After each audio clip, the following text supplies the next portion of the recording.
Shalom, Assalamualaikum warahmatullahi wabarakatuh. Sebelumnya, perkenalkan nama saya Venulia Vinesa Andris dengan NIM 21704122. Saat ini saya akan mempresentasikan hasil mid semester dasar kependudukan.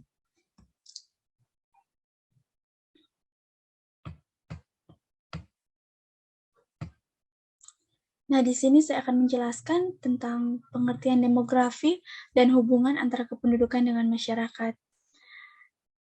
Selanjutnya, saya akan menjelaskan secara singkat ukuran kependudukan yang terbagi 3, yaitu komposisi penduduk, piramida penduduk, distribusi penduduk. Saya juga akan menjelaskan sumber data kependudukan. Dan terakhir, saya akan menjelaskan penjelasan dan contoh konsep fertilitas dan fekunditas, yang di dalamnya ada angka kelahiran tahunan, anak lahir hidup, anak masih hidup, rasio anak perempuan, dan ukuran reproduksi. Kita masuk pada pengertian demografi. Kependudukan atau demografi adalah ilmu yang mempelajari dinamika kependudukan manusia. Hubungan antara kependudukan dengan kesehatan masyarakat. Ilmu kependudukan adalah suatu disiplin ilmu yang tidak dapat dipisahkan dalam pendalaman ilmu kesehatan masyarakat. Karena dalam penyuluhan kesehatan kepada masyarakat, maka yang paling urgent untuk diketahui struktur dari suatu masyarakat itu sendiri dan pendekatan jenis apa yang harus dipakai untuk dapat berinteraksi dalam sebuah populasi masyarakat.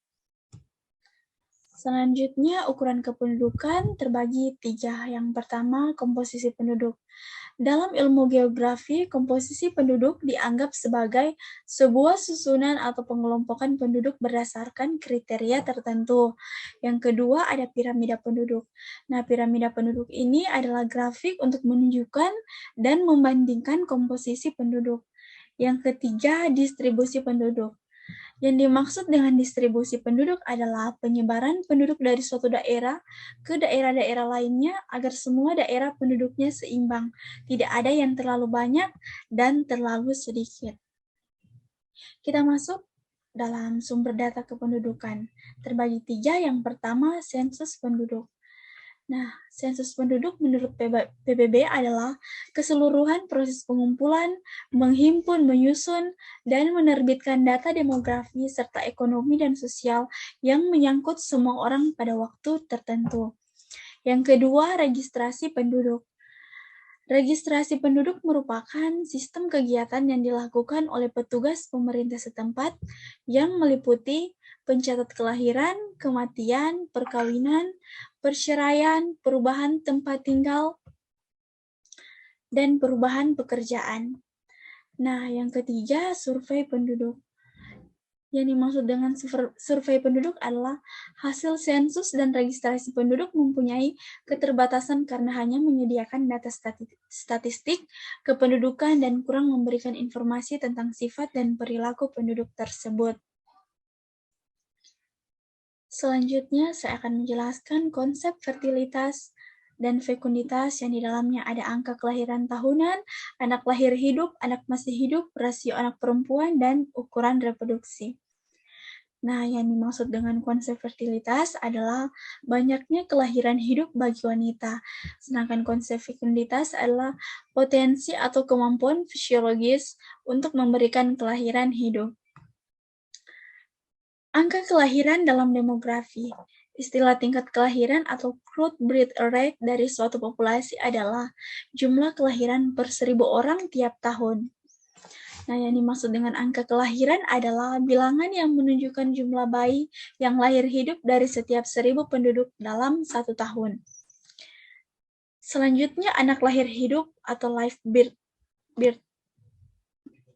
Menurut UN dan WHO, kelahiran bayi tanpa memperhitungkan lamanya di dalam kandungan, di mana si bayi menunjukkan tanda-tanda kehidupan seperti bernafas, ada denyut jantung atau denyut tali pusat atau gerakan-gerakan otot. Selanjutnya, anak masih hidup. Konsep dan definisi anak masih hidup yaitu jumlah anak masih hidup yang dimiliki seorang wanita sampai saat wawancara dilakukan.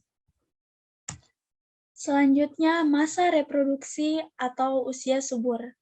yaitu masa di mana wanita mampu melahirkan, yaitu usia 15 sampai 49 tahun.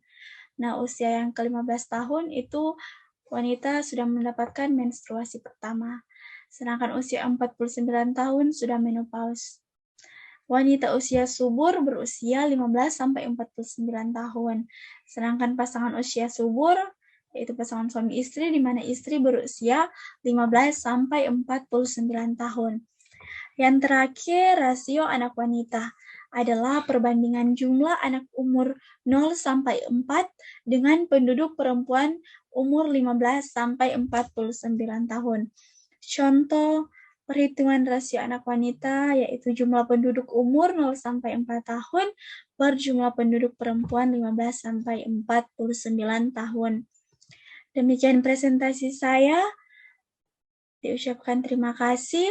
Shalom. Assalamualaikum warahmatullahi wabarakatuh.